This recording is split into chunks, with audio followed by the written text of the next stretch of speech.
आज পাঁচমিশালি সবজি দিয়ে মাছের মুড়ো দিয়ে রান্না করব। নিয়েছি আলু, পুঁই ডাঁটা, পটল, টমেটো, ঝিঙে আর ডাঁটা সব কিছু দিয়ে পাঁচমিশালি ঘন্ট রান্না করব। দেখতে থাকুন। বেটে নেব মশলা। এখানে নিয়েছি জিরে গুঁড়ো, ধনে গুঁড়ো, শুকনো লঙ্কা, আদা একসাথে বেটে নেব। বেটে নিয়েছি।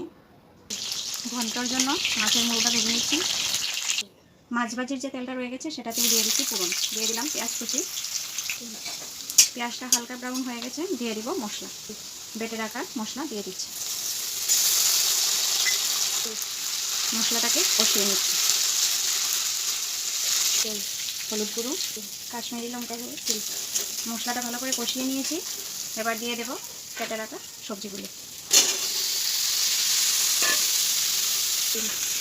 এবার মশলার সাথে সবজিগুলিকে ভালোভাবে ভেজে নেব। মশলাটাকে সবজির সাথে ভালো করে ভেজে নিয়েছি। সবজিটাও ভাজি হয়ে গেছে, মশলাটাও ভাজি হয়ে গেছে।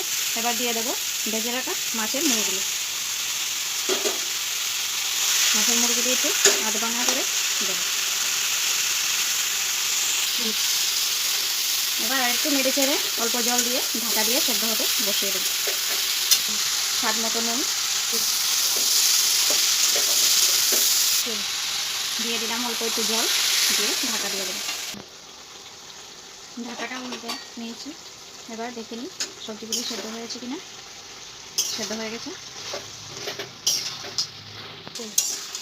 পাঁচমিশালি ঘন্টটা হয়ে গেছে। এবার নামিয়ে নেব। আমি এটাতে ঝোল রাখিনি, মাখুমা করে রেখেছি। আপনারা চাইলে ঝোল রাখতে পারেন বা সবজিটাকে ভেজে তারপর ফোড়ন দিতে পারেন। আমি এক ফোড়নেই পুরোটা তরকারি করে নিয়েছি। তরকারিটা হয়ে গেছে দেখুন। দেখতেও সুন্দর হয়েছে আর খেতেও দারুণ। এভাবে বানিয়ে খেয়ে দেখবেন, খুব ভালো লাগে খেতে। ধন্যবাদ।